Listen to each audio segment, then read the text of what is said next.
Halos 7,000 items of evidence. Ito ang itinurn over ng mga prosecutor ng International Criminal Court o ICC sa legal team ni dating Pangulong Rodrigo Duterte bago ang nakatakdang paglilitis sa November 30.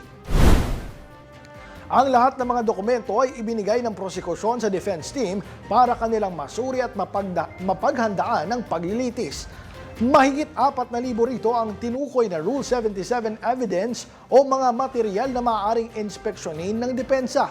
Mayroon ding mahigit 2,000 incriminating evidence at 57 na pieces of evidence na posibleng makapagpawalang sala kay Duterte. Nahaharap si Duterte sa 3 counts of crimes against humanity, kabilang ang murder at attempted murder na may kaugnayan sa pagkamatay ng 76 na katao sa 49 incidents mula 2013 hanggang 2018.